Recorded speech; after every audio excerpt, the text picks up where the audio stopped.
शैलेंद्र जी बहुत अच्छे चित्रकार हैं, आपने कहा हमारे ग्रुप में देखते ही होंगे। और हम लोग हाँ शायद पहली बार ही बहुत जरूरी था कि बहुत सारे लोग इसे नाम से हम लोग जानते आप सभी का बहुत बहुत अभिवादन है। मैं लिखता तो नहीं हूँ बहुत, मैं तो शिखर जी ने एकदम ऐसी स्थिति में डाल दिया है कि एक्सपर्ट्स के सामने मैं कभी कभी कुछ लिख देता हूँ, वो वैसे ही जैसे सुमिता पंत जी ने कहा था कि हमें ही कभी कभी कुछ ज्ञान निकल जाता है। तो मैं माफी चाहूँगा, नहीं कुछ पंक्तियाँ थी जो बड़ा मन में एक समय कुछ विचार उठे थे तो मैंने लिख दिया। 2019 की बात है और बात इसलिए कविता याद आई मुझे, मैंने बहुत दिनों से बहुत कुछ भी नहीं लिखा। तो आज जैसे नारी की और हमारी बेटियों की जब बात होती है, उनकी सुरक्षा की बात होती है, तो मुझे कविता याद आ गई। मैं 2019 में गुजरात में गया था, एक डॉक्यूमेंट्री शूट कर रहा था। तो रोज हम लोग सुबह निकलते थे तो जिस होटल के सामने रुके थे तो एक बच्ची कहीं से आके और वो मेरा पैर पकड़ के कभी पीछे से कमर पकड़ के लटक जाती थी, कि छोटी सी स्ट्रीट चिल्ड्रन थी, और कहती थी मेरी फोटो पाड़ो। वो गुजरात में फोटो खींचे और फिर फोटो बताओ, फिर दोनों सेल्फी हम लोग खींचते थे और इतना वो दोस्ती हो गई थी हम लोग। एक साल बाद फिर मैं गया वहाँ पे दोबारा, तो वो जो लड़की थी वो रिया नाम मुझे याद है, स्ट्रीट चिल्ड्रन थी। हम लोग लौट रहे थे तो हमारे यूनिट के सारे लोगों ने कुछ उसको कपड़े खिलौने सब कुछ दिया, लेकिन बहुत सारी चीजें हैं जो चाहिए होती वो तो नहीं दे सकते थे, ना घर दे सकते थे ना छत दे सकते थे। तो जब मैं लौटा था इत्तेफाक से, उस दिन जो गलती से मैंने लिख दिया था, सितंबर में मोदी जी का बर्थडे होता है प्रधानमंत्री जी, तो उन्होंने तितलियां उड़ाई थी। तो मुझको एकदम से रिलेट किया कि तितलियां, तो वो तितलियां मतलब स्निग्धता कोमलता, तितलियां मतलब प्यार, तो बच्चियां याद आ गई हमारी। तो वो उसको मुझे रिया को तितली की तरह से मैंने याद किया और कुछ लाइनें लिखी। उड़ती इतलाती अपने सुनहरे पंख फड़फड़ाती, एक प्यारी तितली की तरह, एक दिन मानो वो आ बैठी हो मेरे कॉलर पर,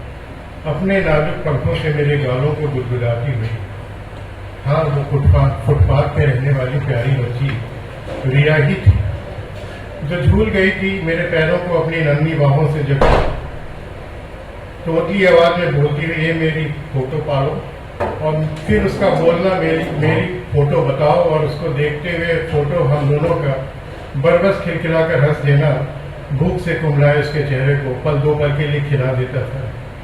और यही एक पल मानो मेरे पूरे दिन को बना देता था। ये निर्दोष खाना बदोश लाचार तितलियां अक्सर ही तो दिख जाएंगी आपको, पर बगीचों में नहीं, कंक्रीट के जंगलों की रेड लाइट पर, मंडराती हुई रंग बिरंगे फूलों पर नहीं, बल्कि रंग बिरंगी कारों के बोनटों पर, उन्हें पोंछते हुए मैले चीथड़ों से, या फिर हमसे खिलौने खरीदने की मनहार करते हुए, या तपती धूप में कार के ठंडे पड़ चुके शीशों पे ओट सटाए, उतनी ही ठंडी पड़ चुकी इंसानियत को बड़ी उम्मीद से तकते हुए, या फिर अपनी मैली गंदी नन्ही हथेलियों को आगे फैला शीशे को ठकठकाते, और फिर अपने मुंह की ओर उंगलियों से कौर बना के अपनी सुबह से भूखे रहने की दस्तान बताते हुए, अब रिया को और उसके शहर को मैं बहुत पीछे छोड़ आया, पर यादें हैं कमबख्त पीछा ही नहीं छोड़ती। मैं नहीं जानता कि इन्हें यादें कहूँ या तो पीछे छूट गई या फिर साथ ले आया डर। ये डर उस बेदर्द बरसात का नहीं जो अचानक आके रिया को भिगो देती है, और वो नन्हे हाथों फटी पॉलीथीन को अपने सर पे पकड़े हुए अपनी बहन और माँ के साथ कपड़ों की पोटली को जकड़े हुए, दुबकी भीगती कांपती हुई असफल छिपने की कोशिश कर रही होती है, खुद को माँ की गोद में भींचे अभागों की बेबसी पर टप टप रोते हुए किसी दरख्त के नीचे। डर मुझे बरसात का नहीं,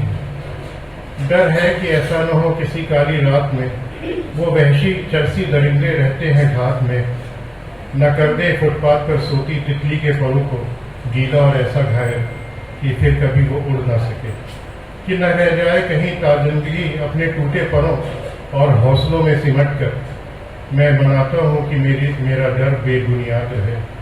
मैं बनाता हूँ कि मेरा डर बेबुनियाद रहे, मेरी नन्ही दोस्त मेरी रिया सुरक्षित और आबाद रहे। बेशक उड़ाए तितलियां पर हमें याद रहे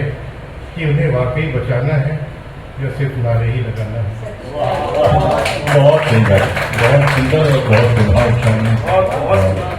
अच्छा सच आपने तेरा अपने शब्दों में ये कहना तो फिर मुझे लगता है कि ये कहना कि मैं नहीं लिखता हूँ ये आप अपने साथ अन्याय कर रहे हैं, आपको और लिखना चाहिए। बहुत सुंदर।